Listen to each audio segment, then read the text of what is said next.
Hello दोस्तों, नमस्कार। आज मैं आपसे कोई शिकायत नहीं, आज मैं आपसे एक सवाल पूछना चाहता हूँ। अगर देश की नींव शिक्षा है, तो उस नींव को रखने वाले हाथ कितने मजबूत होने चाहिए। अगर भविष्य क्लासरूम में बनता है, तो उस क्लासरूम में खड़े इंसान का भविष्य कैसा होना चाहिए। आज की कहानी किसी एक व्यक्ति की नहीं है, आज की कहानी है लाखों आवाज़ों की, जो रोज़ बोलती है लेकिन अक्सर सुनी नहीं जाती। आज हम बात करेंगे शिक्षा मित्रों की, उन लोगों की जो शिक्षा का पहला दरवाज़ा खोलते हैं और आखिरी तक खड़े रहते हैं। भारत का एक आम स्कूल, भारत की असली तस्वीर। आंखें बंद कीजिए और सोचिए, भारत का कोई भी गांव, धूल भरी सड़क, पीपल का पेड़ और एक सरकारी स्कूल। स्कूलों की दीवारों पर राष्ट्रगान की पंक्तियां, स्वच्छता के नारे और बच्चों के बनाए हुए चित्र।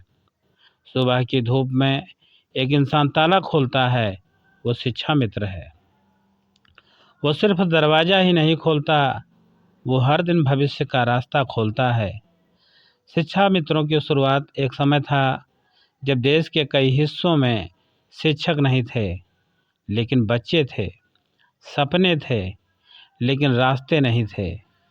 तब एक विचार आया, गांव के भीतर से ही शिक्षा का दीप जलाया जाए।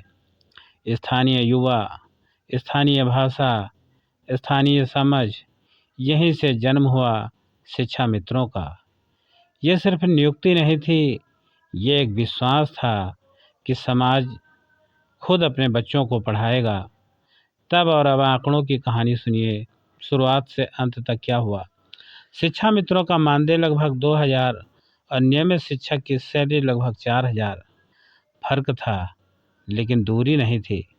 समय बीता, आज एक तरफ सैलरी है लाखों में और एक तरफ 10,000 मानदेय, जो कई जगह अब भी जीवन की बुनियादी ज़रूरतों से जूझ रहा है। यह तुलना जलन के लिए नहीं है, ये सवाल समझ के लिए है। सुबह 6 बजे अपने बच्चों को तैयार करना और 8 बजे दूसरों के बच्चों को भविष्य के लिए तैयार करना। दोपहर को मिड डे मील की देखरेख, रजिस्टर भरना, सरकारी रिपोर्ट और शाम को किसी बच्चे के घर जाकर समझाना, उसे स्कूल भेजिए, पढ़ाई ज़रूरी है। और रात को अपने घर की चिंताएं, बिजली का बिल, दवा, किराया और कल की उम्मीद। 2 अध्यापक, 2 जिंदगियां, एक ही स्कूल, 2 लोग, एक नियमित शिक्षक, एक शिक्षा मित्र। दोनों बच्चों से कहते हैं, मेहनत करो, तुम कुछ भी बन सकते हो। लेकिन जब बच्चे पूछते हैं, सर आप कैसे बने, तो दोनों की कहानी अलग होती है। एक के पास सुरक्षा है, दूसरे के पास सिर्फ सेवा है। और सेवा जब सुरक्षा के बिना हो तो संघर्ष बन जाती है। यह मंच किसी को छोटा करने का नहीं है, यह मंच है सबको बराबरी से देखने का। नियमित शिक्षक स्तंभ है सिस्टम के, और शिक्षा मित्र जड़ है जमीन की। स्तंभ और जड़ दोनों के बिना इमारत खड़ी नहीं रह सकती।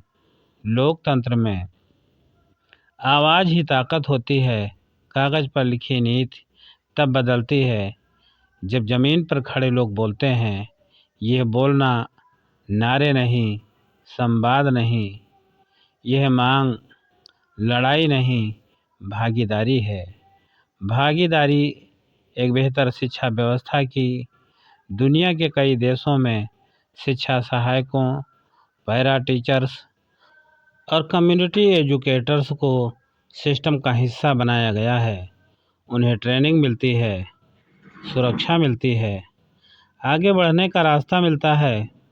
सवाल ये नहीं हम उनसे बेहतर हैं या नहीं, सवाल ये है हम अपने लोगों के लिए बेहतर क्या कर सकते हैं।